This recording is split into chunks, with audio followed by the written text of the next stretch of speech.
ငါဖက်စီပြန်နဲ့ဆွဲမယ်ဦးငါပြည့်ရည်လေးနဲ့အရန်အာတီသားဖြစ်တယ်ဒီနေ့ဖဲဆိုသိတ်ကြိုက်အာအိုက်စာပြီ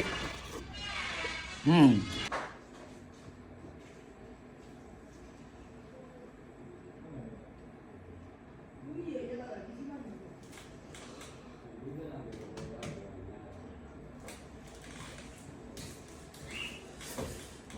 ိုက်စာ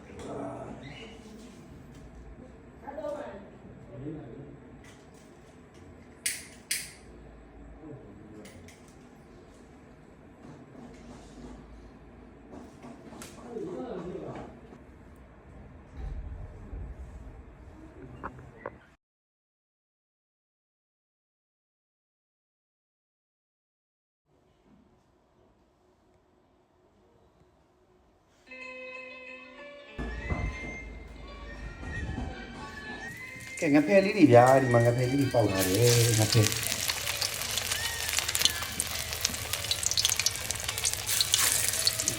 ငါဖဲကိုဖျက်နေလေးနဲ့ချက်ဒီကနေ့အဖို့ငါဖဲစီရဟင်းလေးချမယ်ဒီမှာငါဖဲကြော်လေးတွေငါဖဲကိုသိတ်ကြိုက်ဒီမှာချက်အင်းကကလအော်ဒီလေးတွေခြံထဲမှာစိုက်ထားတယ်အဲကလအော်ဒီလေးနဲ့ငပိရည်လေးနဲ့အရန်အာတီသားဖြစ်တယ်ဒီနေ့ဒါကတော့ပဲရီဂျင်လေးဈေးတွေကဝယ်လာတယ်ရှောက်ရွက်ပါမယ်ဒါကတော့အိမ်မှာစိုက်ထားတဲ့ကစွန်းရွက်လေးတွေပေါ့နော်အဲကစွန်းရွက်နဲ့ငဖက်စီပြန်နဲ့ဆွဲမယ်ဦးငပိ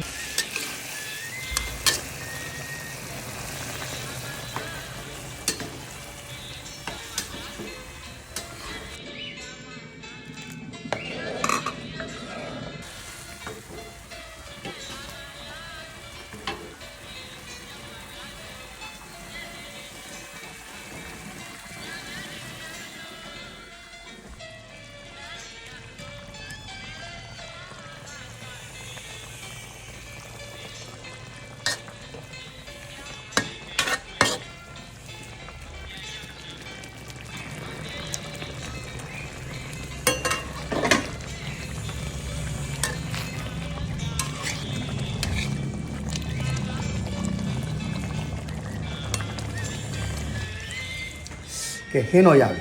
ဖိုက်စာပြီတော့စားတော့ပြီစတော့ရပြီ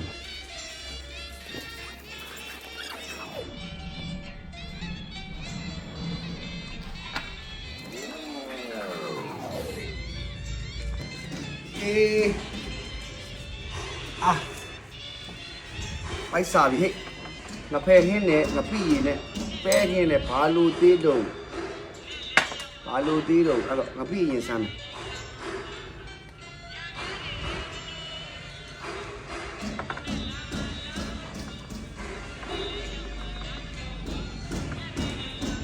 ဘိုးရွာလာမလို့လား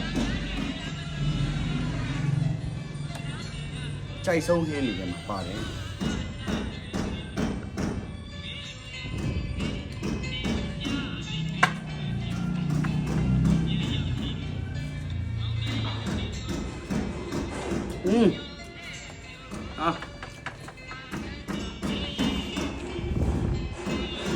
စားကျင်တဲ့အချိန်မှာစားလိုက်ရတယ်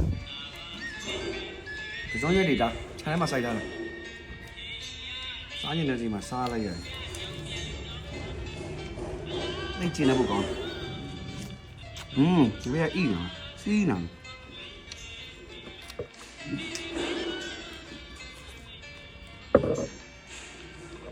ကောင်းတယ်မှာစားရွက်တို့မယ်စားရွက်လေးနဲ့မပြီးရနေတဲ့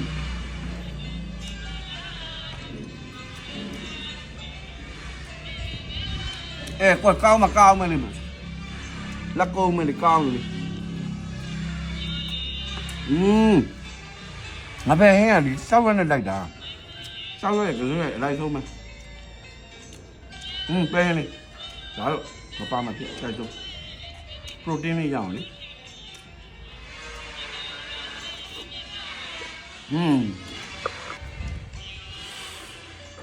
တော်ကောင်းတယ်ငါပဲပြီးအနားယူလာလိုက်တော့မယ်စိုးစရာလေးဘေးကပ်ငါဖဲလာမယ်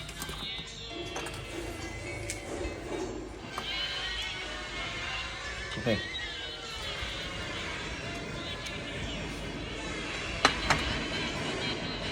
ပဲရီချင်းလေး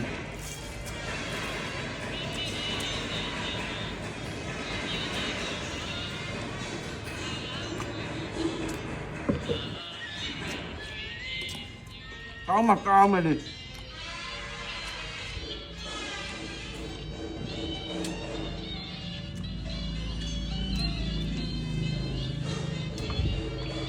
တော့ငါ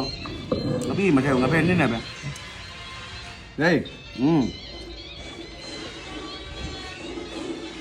ဟာဒီကတော့ခရမ်းညံတီးကအဲကိုင်းသီးလေးနဲ့ချက်တဲ့အရာပါလေးကတော်တော်ထမင်းမိန်စီဟုတ်လားရိုးရိုးကိုခရမ်းညံဆက်ဆိုင်လေကိုင်းသီးနဲ့က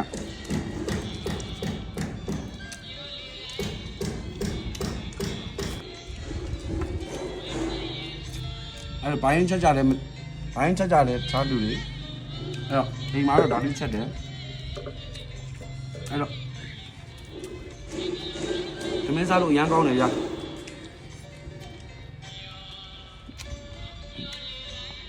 ဒီအားလုံးကျေးဇူးတင်ပါတယ်ကျွန်တော်ဒီတိုင်းပဲအပြင်းကြီးပေါ့ဗျာအပြင်းကြီးလေးကိုချက်တာလေးကိုတင်ပြီးတော့စားပြတဲ့သဘောပါအဲ့တော့ကျွန်တော်စားလိုက်မယ်အားလုံးကျေးဇူးတင်တယ်